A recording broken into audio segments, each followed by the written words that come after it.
Welcome back. We are doing block 2, and I thought this time what we're going to do for block 2 is we're going to do it the easy way first. Vlieseline Quilter's grid. Like with block 1, we've got a 35-inch square ready to go, and we've got our lovely little picture of what we're doing. I'm taking my lovely ruler, I'm lining this down and doing it block by block. So we're going to start off by doing row 1. We've got our squares all ready to go. And we're going to lay these out on the quilter's grid as we go along. Now, we had some feedback during the week, which was great. I love the feedback. A couple of people asked, what do we do if we've got the little white gaps between it? And what I mean by that is, let me show you over here. If I glue this down and there's a little white gap in between it, how do you fix that? And my answer to that is really simple. As long as that gap is not bigger than 1/4 of an inch, you're going to be fine, because the 1/4 of an inch mark is your stitch mark, so you will not ever see that little gap in between it. But all I will say is when you do lay these out, make sure you're following the line as you go along, because I just noticed I'd veered down a little bit here. So that is our row 1. You can see on our picture over here, we're going through the colours, lining everything up, and that's all good. Then we're going to lay out row 2. Now, it's important to note over here, you'll see that we aren't quite exactly on the mark over here. Now, again, what will happen is you've got a 1/4 of an inch seam on either side here that's going to get lost as we sew along. So as long as the gap here, you can see, again, we're not completely lined up, not completely lined up.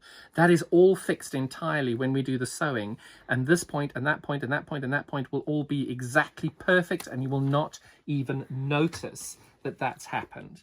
So just like what we did in block 1, you're going to hold your iron down and just press all the way along for blocks 1 and 2. I try and do 2 rows at a time because my iron is just long enough to try and touch over both of them. You can see I've got the seam over here, the seam over here, and then I've got a little bit on the end. So by doing that, I then rotate my iron, get it as close to the gooey bit on the end as I can, and then that's all stuck down perfectly for me. Just like we did in block 1, once you've pressed all that down, leave it for 5 to 10 minutes until all the glue is completely cold and done, and we're ready to do the stitching. As you've already seen, I have done this already onto Quilter's grid. I've laid it all out, and hopefully at this point you're not looking at it and thinking, he's got one of his blocks wrong, because it happens. But we've triple checked, and if it goes wrong, oh well, call it creative license. So exactly like we did with block 1 when we're doing the Quilter's grid, you're going to fold along the line where the 2 blocks intersect, and you're going to stitch along that line using a 1/4 inch seam. And nice and easily just stitch a 1/4 of an inch all the way along. Now, some of you may not be using black as your background color. This is going to be your background color. So if you're not using black and you're using a different color for your background, because I know that it's quite a harsh background, where I've got black, you'll be using the color that you're using for your background.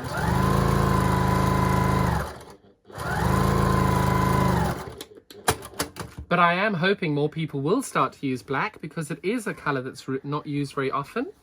Now, like I said in block 1, make sure that when you fold this, everything is lying completely flat, and I think you can agree it is there. Even when you flip it over and start sewing, make sure you check as you go along, because you do not want to be sewing this into your piece. And our next join line is going to be between the green and the yellow.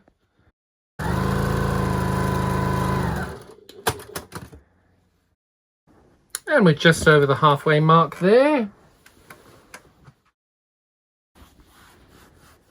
And you can see when using the Quilter's grid how quick this process is.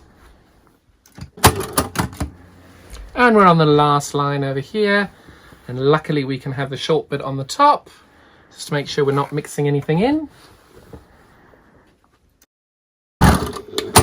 And we've now sewn all of our left-right lines. I probably got this the wrong way around for you. I do. So we've done all of our left and right lines. Like with block 1, I'm going to press these to one side. This way, quite simply, where they join. You fold on that line over there. Make sure all your seams are going in the same direction. And we're going to go in the other direction now.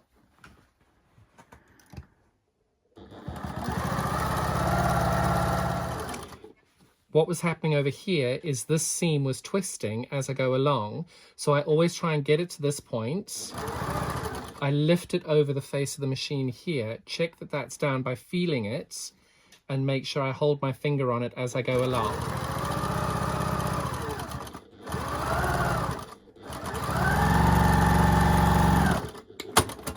And you then check that nothing's twisted, and it hasn't. So we're on this line over here, fold that back, all the seams are going in the right direction, and off we go again.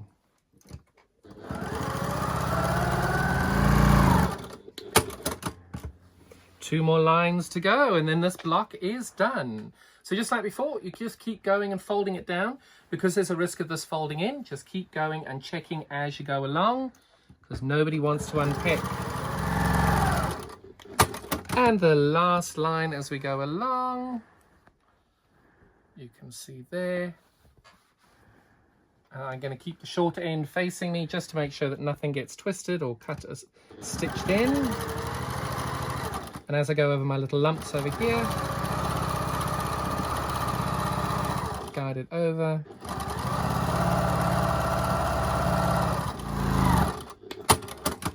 So we've done that. Now, a good press. So if you want to do it the easy way, Quilter's Grid is the way to go. You've got your image and your picture of what your block looks like, and when you do it on the Quilter's Grid and you pressed it all out, that is what your block is going to look like.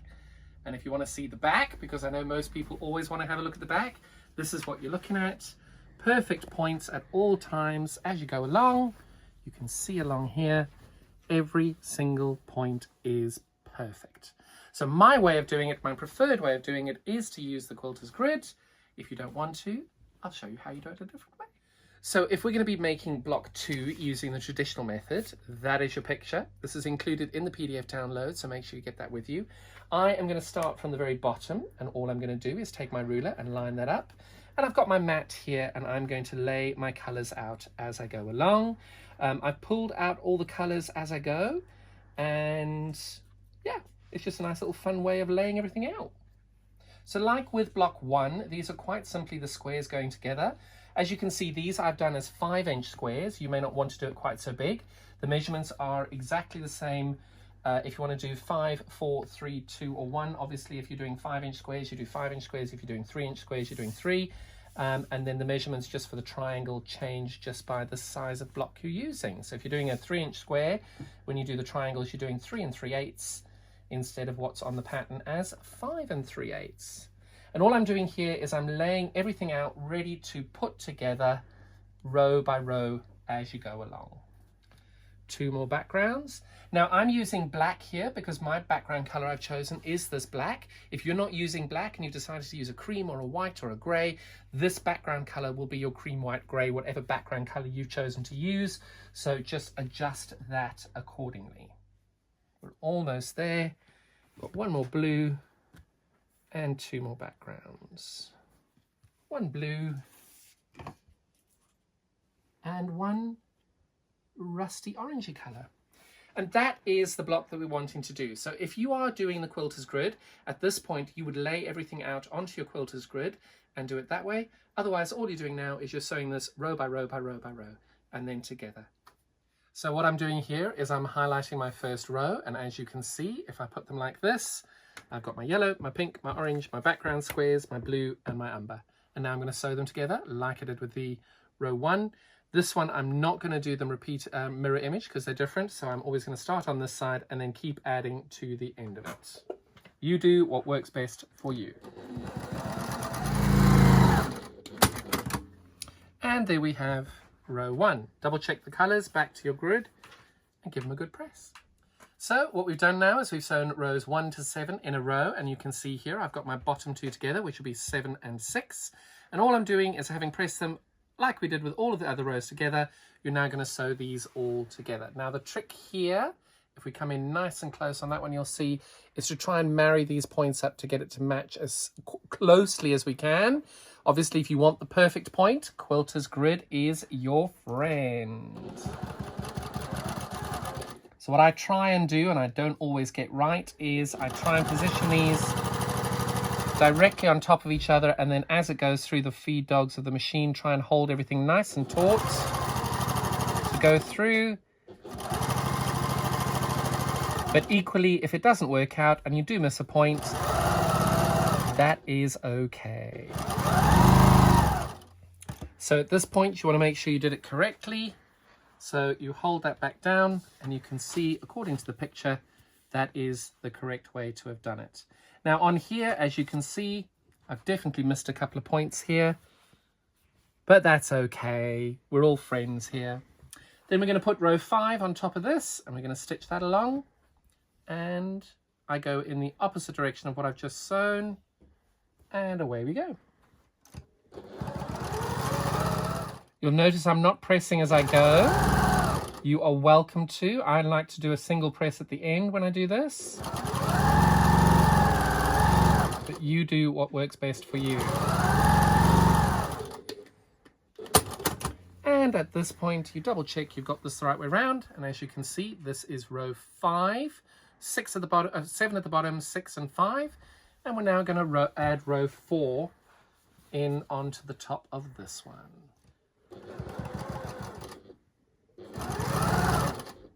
And if you want to get those perfect points, use your quilter's grid. So this is row 4. Oh, not bad points on that one. We're doing row 3. Checking the picture that it got it right. And away we go.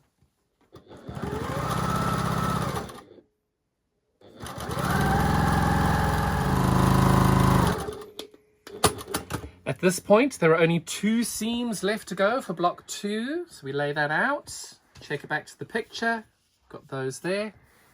This is our row 2 that we're putting together in there. Check that's lined up correctly, and it is. And away we go.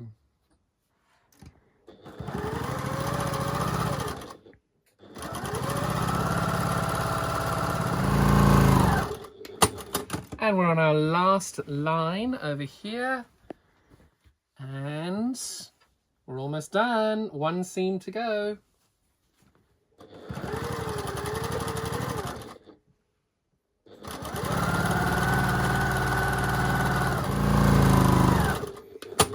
And now a good press. And we finished block 2.